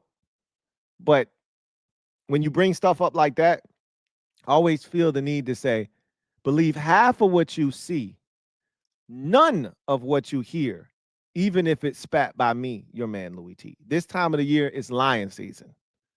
People are looking to, like, this is why you don't get as many videos from me. Like, I'm not going to be one of those guys that, and I never have and I never will be, that gives you full filler, right? Like, I'm going to just do shit just to do shit. Like, just come up with shit just to come up. Like, if it ain't nothing to talk about, I'm not going to even waste my time nor yours, right? But I can't, everybody doesn't live by that code, So you're going to have people that's throwing shit out there just because. This is the time of year where you got to throw shit out there just because. The beauty of me being my own, my own owner of my, being an owner of my own business, essentially, and my own boss, is that I don't have a quota that I have to meet. I don't have to write articles. You know, top, you know, one player for each team that could be a surprise cut. I don't got to write that article. I don't got to make that video. So I don't have a quota to meet. So I don't have to do bullshit like that. Because Marshawn Lattimore isn't getting cut. That's not even something that you should be entertaining. You shouldn't even be wasting your breath on that. I just wasted too much breath. Only did it because out of respect for you, right? I only did that out of respect for you. Jefferson Montenegro writes, do you collect sports cards? If so, have you been chasing for a Jaden Daniels card, or is there another player you're chasing? So I used to collect cards when I was a kid. I tried to get back into it. And you know what I found out very quickly? Collecting cards is expensive. Way more expensive than I remember as a kid. And I remember it being expensive when I was a kid, but I was broke back then. I didn't have any money, so it might not have been as expensive. It's really expensive now, right? It's really expensive now because you're essentially dealing with a monopoly, right? When you have control of the market, you can do whatever the hell. And another thing that I didn't like when I got back into it was because you are like Panini had essentially a monopoly on the entire card collecting, industry. At least the sports that I cared about, tops and all that, do baseball and stuff. That's cool, but I'm not a big baseball card collecting guy. I was primarily a basketball and football guy. And Panini had that on lock. So they didn't give a shit about us as consumers. I would talk about that on my card channel when I was doing that. I would buy packs and the cards would be cut off funky, and I'm getting autograph cards where half of the autograph is cut off, and I'm like, what kind of shit is this, man? Like, if you're not gonna hold this to some sort of quality, some sort of standard, like there's no quality control, then what are we doing? I can't be spending this kind of money for a product that's inferior. And they don't care because where else are you going to go? And so Fanatics bought them out. I don't see it changing with them because, again, they're going to have control of the market. So I soured on it a bit. I'm not going to lie to you. If I'm spending my money, I expect a certain level of quality, and I wasn't getting it. So, but yes, I started to try to chase after a Jaden Daniels rookie. I really want one. And I may do that, but it's expensive. I'm just gonna say that. And I know it can be expensive. And I also know my personality. And if I desire a Jaden Daniels rookie, I'm not gonna stop until I get one. And I may find myself $5,000-$6,000 in a hole before I get to it. And that I can't do that. So I might dibble and dabble here and there trying to chase one, see if I can find one, but I may start to go the route of probably smart investors you just go out and let somebody pull the card and then you go buy it from them. But that's no fun. That's no fun. And that's expensive too. Not as expensive as trying to pull it yourself, but I digress. A lot of luck is involved, obviously.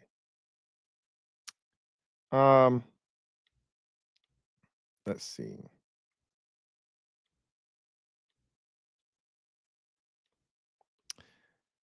Jefferson also writes, so far under the radar's players in this draft has impressed you the most after watching film? I haven't gotten that far yet.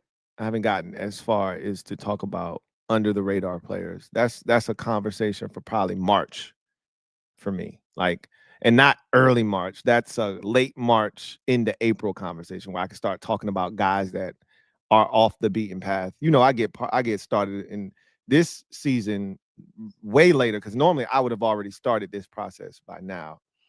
So it's a little bit later for me, but I'm gonna make up for lost time. I'm right now in the process of figuring out how I want to roll out my series this year because I got to be more efficient with my draft coverage. I think my biggest issue has been I spend too much time on each prospect.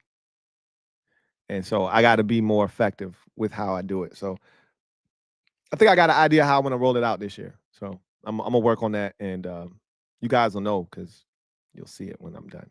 So John Madrano writes, how concerned are you for the guard position with Cosme's ACL situation? I'm not concerned right now. You know, as we get later into the offseason and we hear about his recovery, that's when I'll become concerned. He's a young guy. And so I think he can recover quickly from this ACL. He doesn't play a position where it demands that he cut, stop, start, all of that stuff. So I think he can come back faster than a lot of people think. I wouldn't be shocked if he doesn't miss any actual game time, right? Like, think about when the injury was sustained. It happened in January. So ACL usually is a 6-month injury, 6 to 9 months, right? Let's just say that it's 6 months. He could be back in time for the start of training camp, but they could start him out like on the pup list just to give him time to, get himself together, get back into shape, all of that good stuff. But he could be ready for September. Like, just think about it. September is 8 months from when this injury occurred. He could be ready by then. So let's just say it takes him 9 months, a full 9 months. Okay, so he misses the first month of the season and he comes back in October. Okay, we're fine. We'll be fine. We'll survive. So I'm not overly concerned. I'm really not. Honestly, I don't expect him to miss any time. I don't. But again, I'm an optimist, so you can't ask me. I'm always going to be thinking glass half full. So you can't really ask me. But yeah. We'll see what happens. I'm not concerned, to answer your question. Jefferson Montenegro, my guy, writes, you saw Zach Martin plans to retire. Is he a first ballot Hall of Famer for you? No, I didn't see that he plans to retire, but I'm not surprised. Last year wasn't a great year for him. You can see he wasn't himself, and he's getting older. And guys like him who have been elite for so long, once they get to that point where they can't be who they once were, it's time to hang it up. I remember Warren Sapp saying that he got to a point where he could have played another 3-4 years in the league, but he said, he said he was playing against Brett Favre. I think it was Brett Favre, but he said he was playing against Favre. I think it was Favre. And he said, he had played against Favre a million times. Remember, they used to be in the same division back when Tampa Bay was in the NFC Central with Green Bay. And so he used to play against Favre twice a year. He knew Brett Favre, and Frank Winters was the center with Favre for a very long time. He said they ran that same old ass play action fake, and he knew it. He said, I knew it pre-snap. And he said, in the past, when I was in my prime, I'd have swum across his face, beat him in the backfield, and I either would have sacked Brett Favre or I would have forced him off the spot. He said he did this long play action fake, and I knew the play, and I couldn't cross Frank Winters' face or the center's face. And he said, at that point, I knew I'm done, bro. Like, I could have kept playing it. He was still effective, but he's like, if I know the play and I can't get there, I can't be me. I'm done. And that's kind of where Zach Martin was. You could see it last year. He wasn't the same guy. Yes, he's a first ballot Hall of Famer. Absolutely. Will it happen? Don't know. But yes, his resume speaks for itself. I guarantee you he's a multi-time first team All-Pro, probably like a 8, 9, 10-time Pro Bowler. No. His resume speaks loudly. He's definitely, to me, a first ballot Hall of Famer, but we'll see what happens. All right, let's transition to our final segment of the show. And of course, that is garbage time. So the NFL yesterday released a tentative new salary cap number. They gave us some projections for where they think this upcoming salary cap number is going to be. Last year, the salary cap was $255 million. This year, it is projected to be anywhere from $277.5 million to $281.5 million. So keep in mind, most teams thought that a lot of publications and most teams in the NFL were probably working off of the assumption that the cap will probably go up anywhere from 10 to 15 million dollars roughly, like more like 10 to 12 million dollars, right? Last year was this incredible jump from, like, I think they were at 229, 231, something like, all the way to 255 is this incredible leap. And then this year, people are like, okay, it's not happening again, right? And I think a lot of people thought this number would be somewhere at 265, 267, somewhere in, like, the highest it was going to get was 270. And that was on the high end. And then you find out that on the low end it's going to be 277. On the high end it could be upwards of 281. That's an additional 26 million if you get to 281. And if you just get to 277, that's $22 million additionally added to the salary cap. So for teams out there that were strapped for cash, this is a relief for them. And for the teams that already had a boatload of money to spend, this enhances their spending power and ability heading in to the upcoming season. And that's good for the players as well, because more cap means more money for the players, more money in these contracts, et cetera, et cetera. So the league is thriving. This is another example of that, that TV money starting to kick in. And wow. So look at it this way. If your team was projected to have $40 million initially, now you're probably going to be somewhere in that $60 million range when it comes to free agency and the amount of cap space that you have. So the league continues to grow. The league continues to soar from a financial standpoint. This Super Bowl posted crazy numbers, and it's not going to change anytime soon. The NFL is king, and this is another example of that. And wowzers, we have to get to a point as fans. And I know it's hard sometimes because some of the numbers don't feel real, but you have to get to a point where we stop saying, hey, this guy shouldn't be paid XYZ. No, the money's going up every year. So is he the best fill in the blank in the league? No. But guess what? He's up next, and you can't keep the numbers down forever, right? At some point, Justin Jefferson won't be the highest paid receiver in the league anymore. We know that. Just Jamar Chase will be. But at some point, Justin Jefferson will look up and he's the fifth, sixth highest paid receiver. And he's gonna be like, shit, I need a new contract, right? Are there 5 receivers better than Justin Jefferson in the NFL? Hell no. But that's the money, right? You can't say, well, this guy doesn't deserve $60 million a year. Well, the money suggests that that's what's going to happen. So it's the way that this thing is trending. You know what I'm saying? So we get in the habit of this guy shouldn't be paid XYZ. Well, the cap keeps going up. So what do you think is going to happen with these contracts? Right. Anyway, I digress. That's going to do it for me. Your man, Louie T, here on the 484th installment of the Louie T Network podcast. I look forward to kicking it with y'all next time as we talk about the National Football League. Did y'all hear about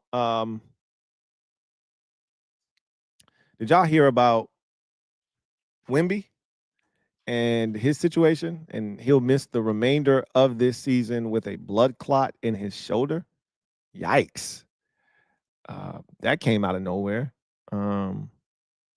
Hopefully everything is good with him and he makes a full recovery. That's scary too. A blood clot is scary. So I'm glad they were able to locate that, and hopefully he'll come back. And it sucks because I wanted to see if him and De'Aaron Fox could make a run to try to get into the postseason, et cetera, et cetera.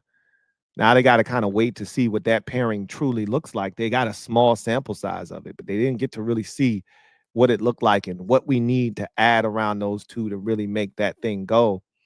That's the thing that sucks in the NBA is when you try to put something together, you need to see it, right? You need, You need actual reps to see what it looks like, and they're not going to get that in San Antonio now. So anyway, I digress. You guys have a good one. Take care. I don't know if the Commander Kings are going to have their show tonight or not. We were supposed to have the show tonight, but we're still awaiting one of the Kings to see if